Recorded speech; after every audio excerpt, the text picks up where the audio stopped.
Olá pessoal, vamos começar aqui a nossa segunda aula de pesquisa operacional. Nessa aula a gente vai tratar alguns dos princípios, dos conceitos fundamentais de programação linear. Tá? E além dessa aula que a gente está assistindo agora, eu envio para vocês lá pela plataforma também esses slides que eu estou usando. Então não se incomodem um pouco se ficar um pouco mal enquadrado aqui a minha câmera.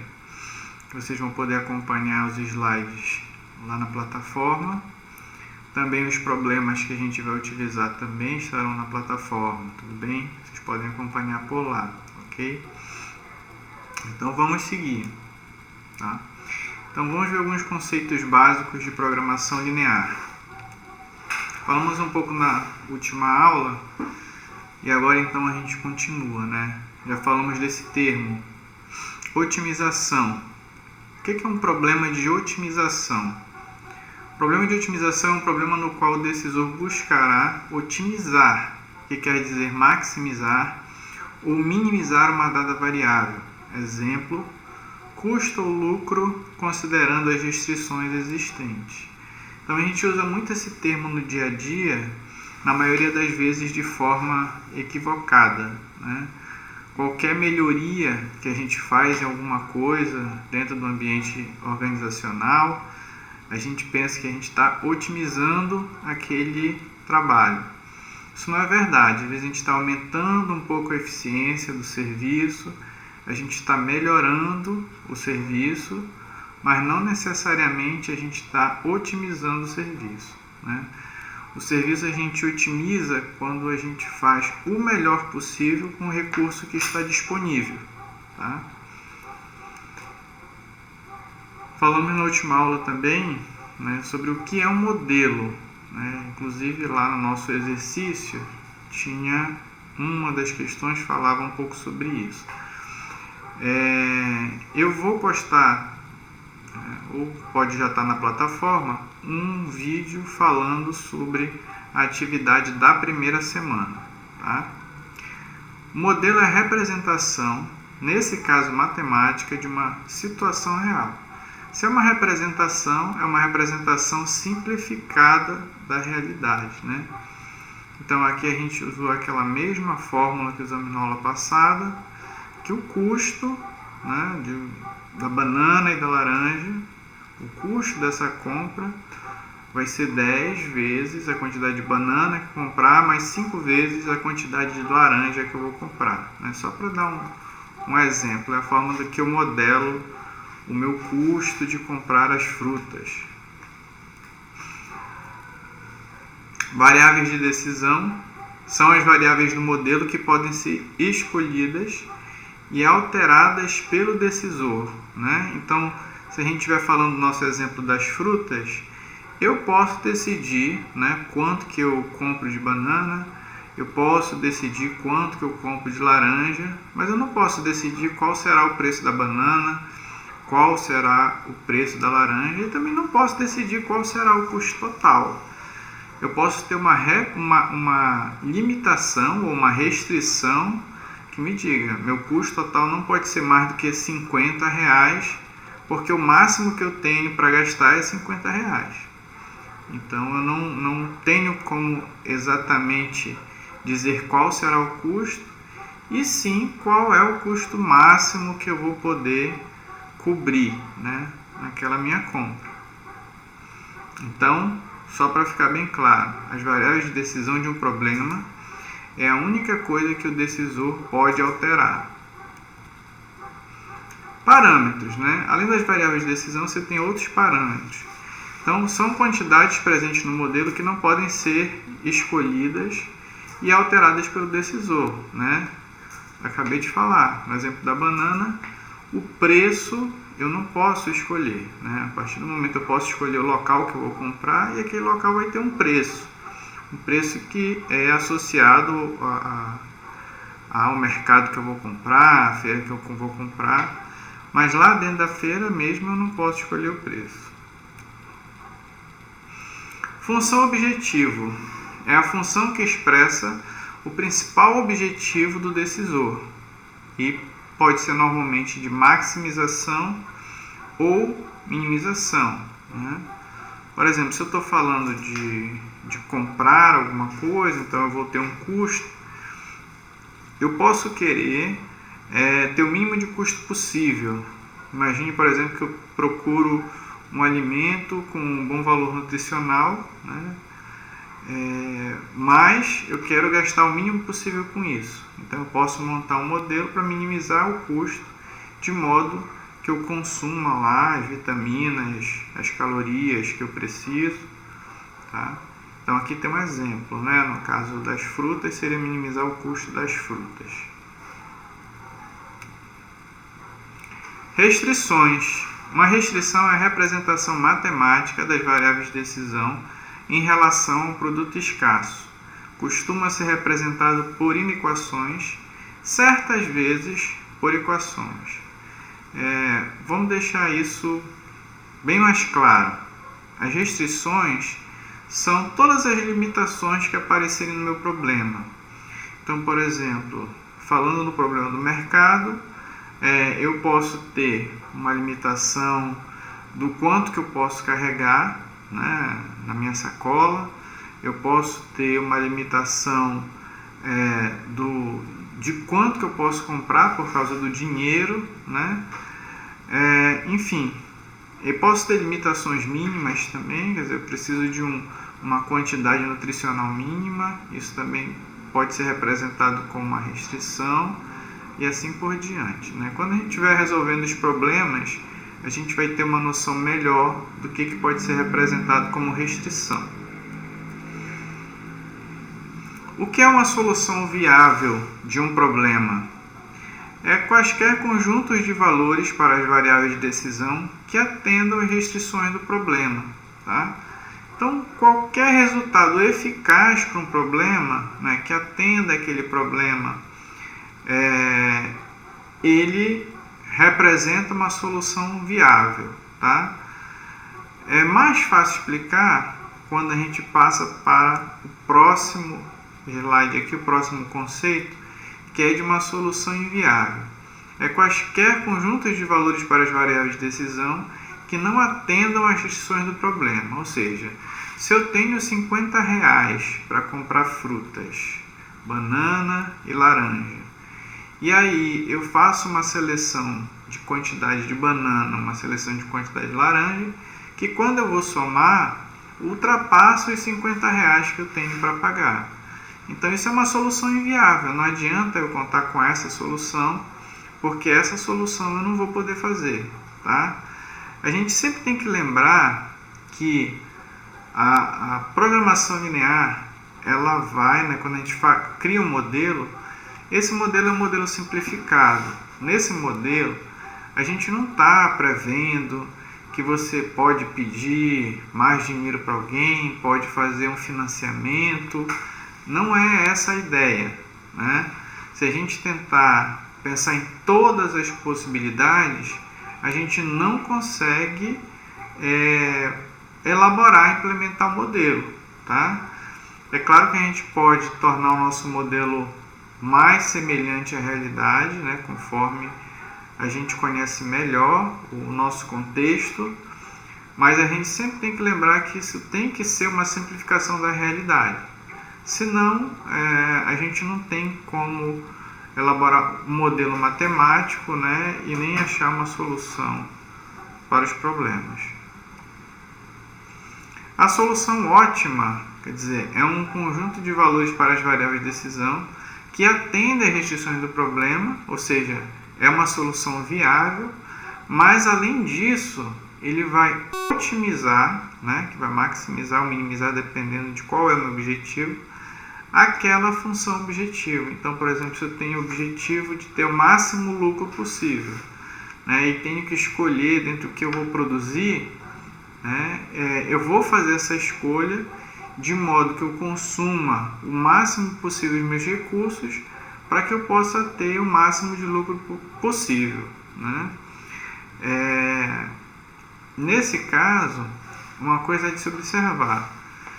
Muitas vezes, dependendo da decisão que eu tome dentro da minha empresa, eu posso colocar no mercado, às vezes, o produto que não tem a melhor margem, né? Ou então uma quantidade enorme do produto que tem uma margem maior, só que não tem a demanda, né? Então, eu acho que eu vou ganhar muito porque eu coloquei mais do produto que tem a margem maior, só que não tem demanda suficiente para atender aquilo que eu coloquei no mercado. Então, acaba não gerando a solução ótima. Então, eu preciso conhecer todos esses dados e colocar isso no modelo para que realmente encontre uma solução ótima. Professor, mas é possível que eu mesmo determine qual é a solução, eu mesmo diga, produz tanto daquilo, tanto daquilo, tanto daquilo, e aí eu chego a uma solução boa ou próxima da ótima, com a minha experiência? Sim, é possível que você consiga ter uma solução muito boa, né? Principalmente se você está falando de poucos produtos, 2, 3, se você começa a falar de 5, 10 produtos, isso se torna muito mais difícil. E a ideia, né, da programação linear, da pesquisa operacional, é que você possa modelar um problema, mesmo que você não tenha um grande conhecimento, uma grande experiência sobre aquele problema. Basta que você tenha alguns dados iniciais que você pode coletar dentro da empresa, tá? E aí a gente vai ao nosso primeiro problema. Então esse problema, ele está lá na sua plataforma, né? Tem um arquivo que você pode acompanhar a leitura, tá? E aí eu vou ler e a gente vai começar a resolver o problema. Simples assim. Então, Gepetos, peças de madeira limitada.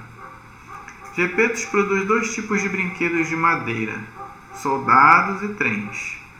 Um soldado é vendido por $27 e usa $10 de matéria-prima. Cada soldado que é produzido inclui $14 de mão de obra direta e custos gerais de fabricação, tá? Então percebam que nesse problema ele usa muitos termos aqui da contabilidade de custos, né? Que vocês já devem ter visto por aí, tá? Então matéria-prima é um custo direto, né? Assim como a mão de obra direta também é um custo direto. E os custos gerais de fabricação também é um custo direto. Então percebam que o problema ele não usa custos indiretos. Por que que não usa? Porque tanto faz você produzir 1 ou produzir 100, você vai ter que pagar a conta da iluminação da fábrica.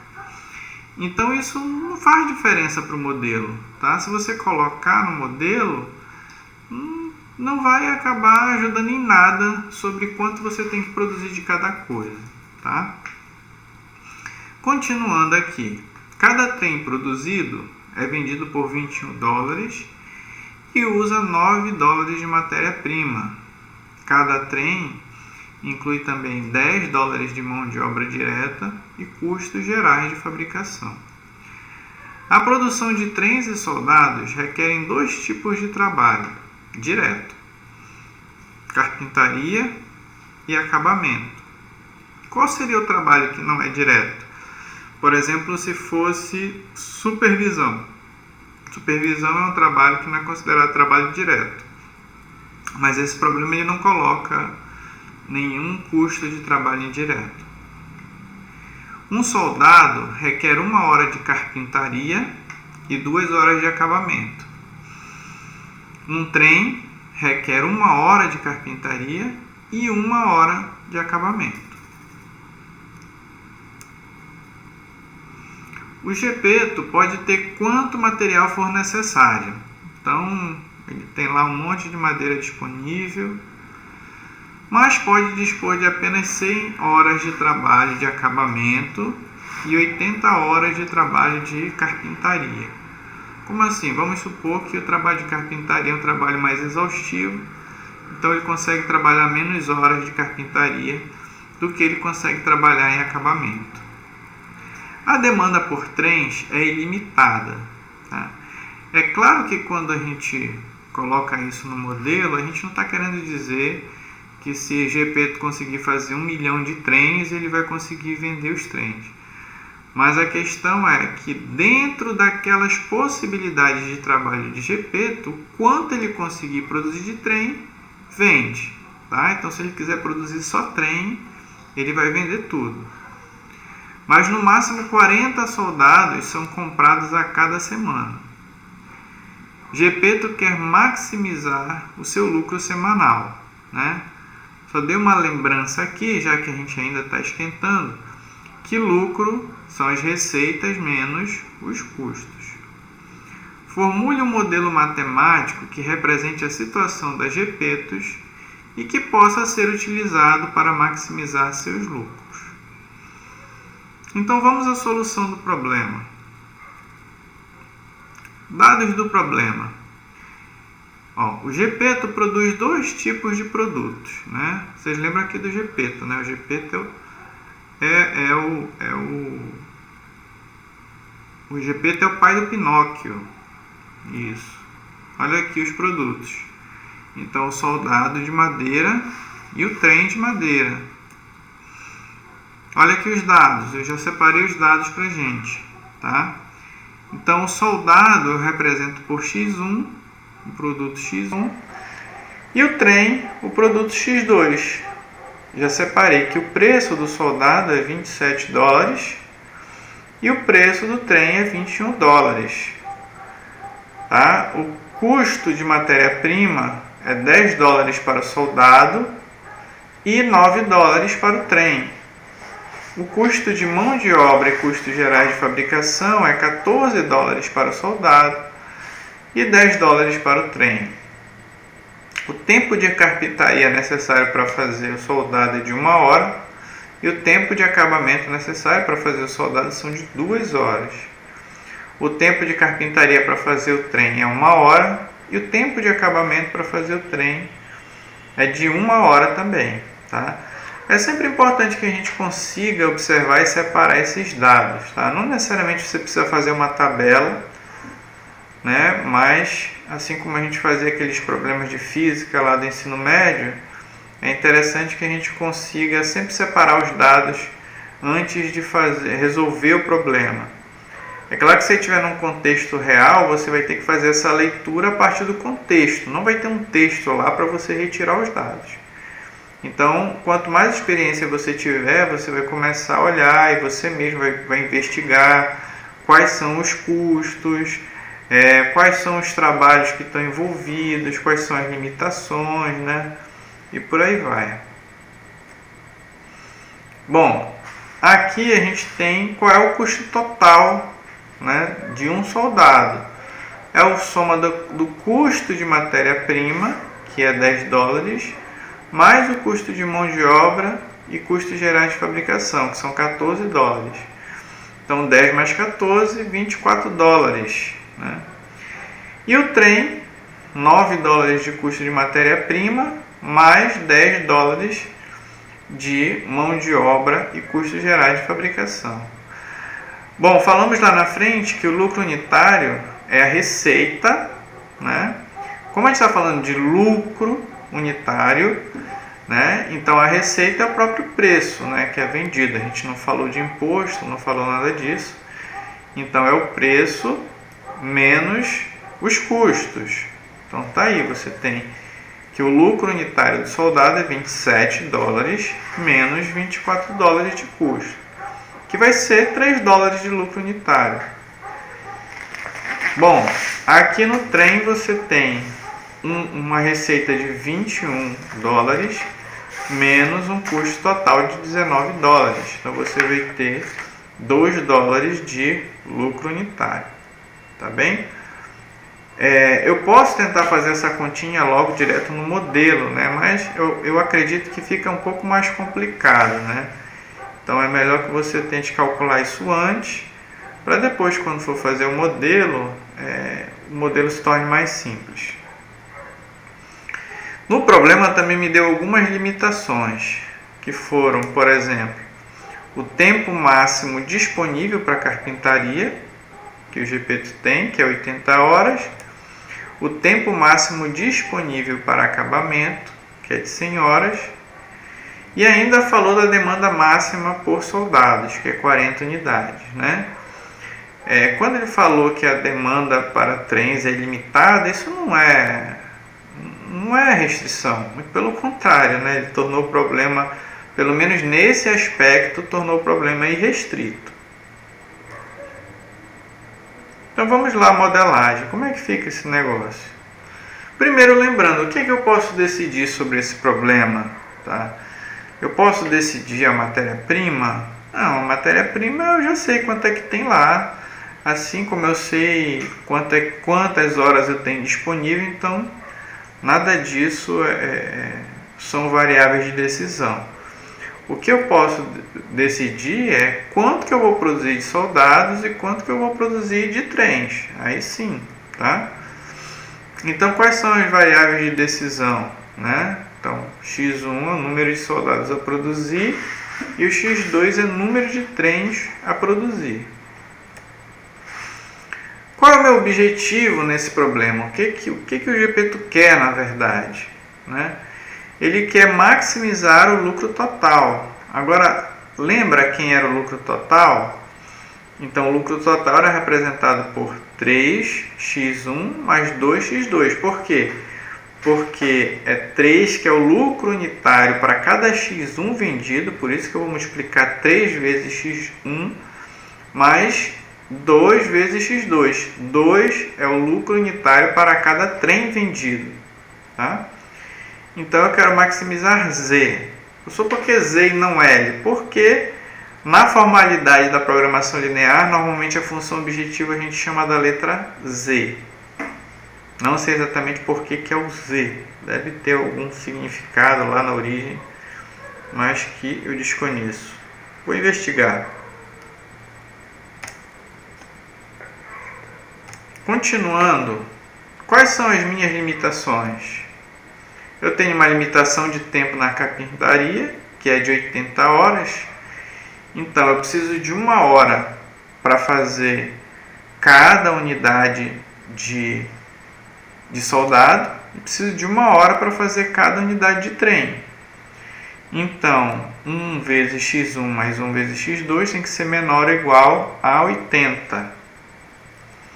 Tem uma limitação também no tempo de acabamento, né? Então, para cada soldado eu preciso de 2 horas. E para cada trem eu preciso só de 1 hora. Eu poderia ter colocado 1 ali, 1 vezes x2, mas a gente sabe que 1 vezes x2 é o próprio x2, né? Então, o limite máximo aí eu só posso trabalhar 100 horas. Aí é uma coisa importante, né? Por que menor ou igual? Porque eu posso usar 100 horas, mas pode ser que o lucro máximo vai me dar sem que eu precise trabalhar essas 100 horas, tá? Então, não é obrigatório que se trabalhe 100 horas. Se eu colocar igual, eu vou estar obrigando o modelo que o GPTO trabalhe 100 horas. E isso não necessariamente vai fazer com que ele tenha o maior lucro possível. A limitação de demanda para os soldados, o número de soldados tem que ser menor ou igual a 100. Pode ser 100, pode ser 99, pode ser 98. Mas não adianta fazer 101 porque não vai conseguir vender o 1. Tá?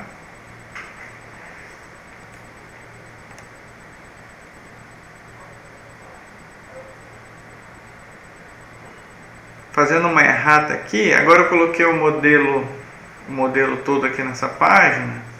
Então, para a gente ver como é que isso fica normalmente. Normalmente eu coloco as variáveis de decisão, depois a função objetivo, tá? E a errata que a gente está fazendo aqui é no número de soldados, que na verdade a limitação era 40, não era 100 não, tá? Então tá aqui. Mas eu vou corrigir e nos slides que vocês vão receber já vai estar certinho. Bom, aí tem 2 novas restrições que a gente não tinha comentado. Quais são? Essas 2 últimas aqui, ó, x1 e x2 maior ou igual a 0. Por quê? Porque pela natureza do que a gente está falando, a gente está falando de produtos, né? Esses produtos eles têm que ser maior ou igual a 0. Né? Eu posso produzir 0, ou posso produzir 1, posso produzir 2 e assim por diante. Eu não posso produzir menos 1, nem menos 2, nem menos 3. Tá? E também não faz sentido que eu produza meio trem, nem meio soldado. Então, neste caso especificamente, x1 e x2, int quer dizer que é inteiro. Tá? Então, a resposta que o modelo vai me dar vai ser uma resposta inteira. Eventualmente eu posso estar falando de grãos, né? Então eu posso ter 1 tonelada, meia tonelada, 0,3 tonelada. Aí legal, aí eu não preciso colocar x1, x2 inteiro. Mas nesse caso, como eu estou falando de um produto acabado que eu vendo por unidade, eu preciso colocar x1, x2 inteiro, tá? Então é obrigatório que você coloque essa restrição no modelo. Porque se você não colocar, o modelo vai te dar uma resposta quebrada, né? 3,4 soldados, 5, não sei o que trens. Agora, não quer dizer que se você arredondar esse valor, você encontra o valor ótimo para os números inteiros. Não quer dizer isso. Então, é importante que você não esqueça de colocar isso no seu modelo, tá? A gente vai tratar esse modelo depois, né, quando a gente for aprender a resolver o modelo, que ainda não é hoje, a gente está preocupado em aprender a modelar. A gente vai perceber que faz diferença e que tem como a gente colocar essas restrições lá no nosso... A gente vai utilizar o Excel, né, para fazer isso, utilizando o Solver, que é um plugin lá do Excel. Mas mais tarde a gente vai conversar sobre isso, né, e vai ver como é que instala lá no seu computador e tudo, tá bem? Bom, essa aqui parece grande, mas não é tão complicadinha não. Essa aí você vai acompanhar lá pela sua apostila da EAD, que eu passei para você, tá? Então vamos ler. Essa segunda questão fala o seguinte: a empresa Manufatura Limitada busca o maior lucro possível. Então aí já me fala do objetivo do problema, né? Fabricando 2 tipos de produtos, que denominaremos produto A e produto B. Notem que a gente está falando de problemas com 2 produtos, mas se você consegue montar um modelo para 2 produtos, você consegue para 3, para 4, para 5, não faz a menor diferença, né? Você só vai ter um problema cada vez maior, né? E aí explica o fato de que a gente não vai ficar trabalhando em resolver problemas à mão. Por quê? Porque os problemas da vida real normalmente são bem grandes, né? São bem mais complexos do que isso. E aí a gente precisa saber muito bem como modelar, né? Porque modelar, depois que a gente pega o jeito, pode ser com 2 produtos ou com 20, vai ser mais ou menos do mesmo jeito. Já a resolução à mão, né, para fazer para 2 produtos é uma coisa, para fazer para 20 é uma outra coisa muito maior, né? Continuando então, cada produto A dá um lucro para a fábrica de R$50 e cada produto B um lucro de R$40. Entretanto, o produto A leva 30 minutos para ser montado e o produto B apenas 20 minutos. Depois de montados, os produtos têm de ser embalados. Devido às dimensões, né, o tamanho do produto A precisa de apenas 5 minutos para esse procedimento, né, a embalagem. Ao passo que o produto B necessita de 10 minutos para embalagem. A mão de obra utilizada na empresa é constituída de funcionários que realizam igualmente as 2 atividades, em uma jornada de 8 horas de trabalho. Assim, o tempo dos funcionários é alocado parcialmente para a montagem e parcialmente para a embalagem dos produtos. A empresa estabeleceu que, por dia, a montagem não deveria ocupar mais do que 6 horas, que equivale a 360 minutos, e a embalagem não deveria gastar mais do que 2 horas, 120 minutos. Tá? Então, lembre, as mesmas pessoas que vão fazer a montagem, depois elas também vão embalar.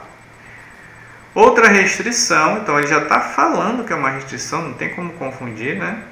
Obtida pela experiência da empresa, é que não mais do que 20 produtos A sejam produzidos por dia, porque não são absorvidos pelo mercado consumidor. Agora se pergunte, o que a empresa deseja? Vamos lá, maximizar o lucro? Veja só, a empresa manufatura busca o maior lucro possível fabricando 2 tipos de produto, que denominaremos produto A e B. Como os dados são referentes ao período de um dia, para simplificar, vamos maximizar o lucro diário. Então ele já deu toda a dica aqui, né, do que é para fazer, então acabou ficando bem simples esse problema. Então vamos lá. As variáveis de decisão quem são? X1, que é a quantidade produzida de A, X2, que é a quantidade produzida de B. Qual é a função objetivo? Maximizar o lucro, que é 50 vezes X1 mais 40 vezes X2. Ele já deu diretamente esses lucros lá, né? Sujeito a, então é importante colocar esse SA aqui, porque quer dizer sujeito às restrições. Aqui, ó. 30x1 mais 20x2 menor ou igual a 360. Lembra, gente? Se ele deu tempo, aí isso é uma lembrança que vai também remeter lá ao nosso estudo da física, lá no ensino médio. Se ele deu tempo de produção de uma unidade em minutos, né, é importante que você coloque o tempo total em minutos e não em horas. Então, nesse problema, a única dificuldade é lembrar disso. Lembrar que quando você tem minuto de um lado, você tem que colocar minuto do outro lado da inequação, tá? Só lembrando, eu tenho falado de equação, inequação. A equação é aquela que você tem o sinal de igual, né? Separando os dois lados. E a inequação é aquela que você vai ter um sinal de diferença. Ou seja, um maior igual ou um menor igual. Tá? Bom, a restrição sobre o tempo na embalagem, ó, 5x1 mais 10x2 menor igual a 120. E do mesmo modo que no problema do Gepeto, eu tenho uma restrição que fala do mercado, né, do produto A, que no caso é o X1. Né? Então, X1 tem que ser menor ou igual a 20, porque se eu fabricar mais do que 20, eu não vou conseguir vender. E aí as restrições padrão, né? X1, X2 tem que ser positivo, porque todos os produtos, né, tem que ser 0 ou então um número positivo. E nesse caso também, como eu não sei exatamente que produto mas a forma que ele deu a entender é que o produto é um produto que tem que ser inteiro. Não adianta, não vou conseguir vender meio produto. Então, X1 e X2 inteiro. Tá? Então, esse problema é bem simples, mas só para a gente observar que a gente tem que ter um cuidado de fazer a leitura do problema e conseguir extrair dessa leitura quem são as minhas variáveis de decisão, qual é a minha função objetivo e quais são as minhas restrições. Acrescentar aí também as restrições que são padrões para todos os problemas, né, de programação linear.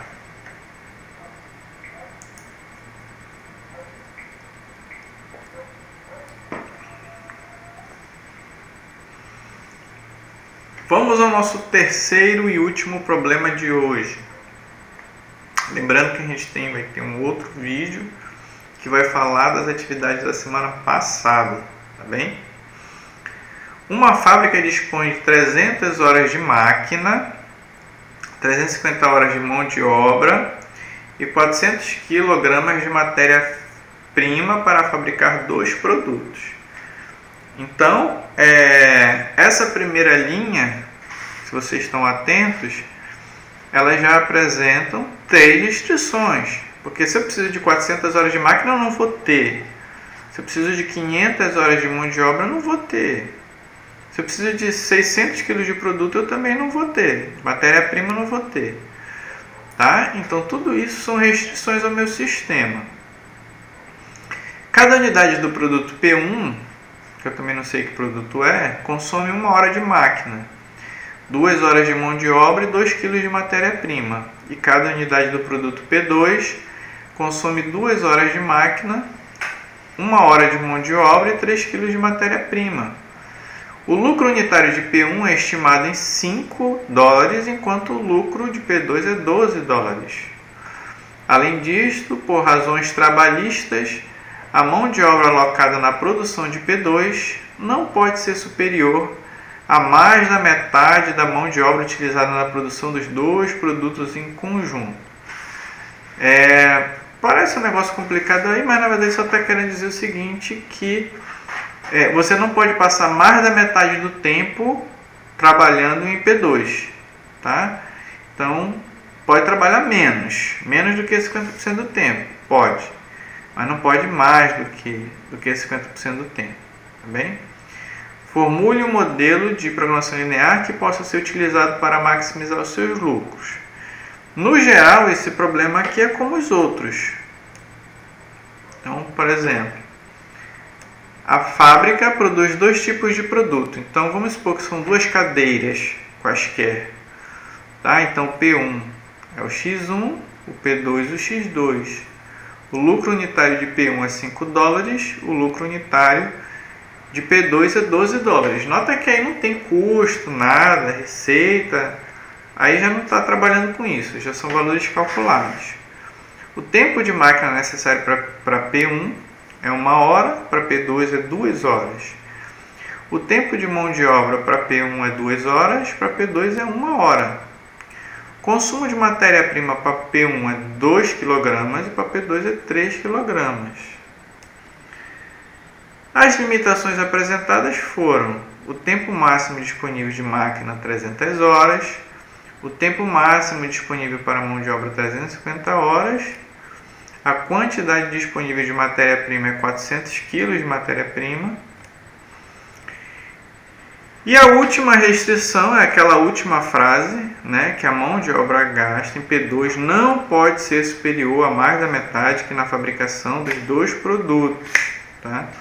Então, se ele está dizendo que não pode, está colocando aqui uma negação, é porque com certeza isso é uma restrição, né, uma limitação.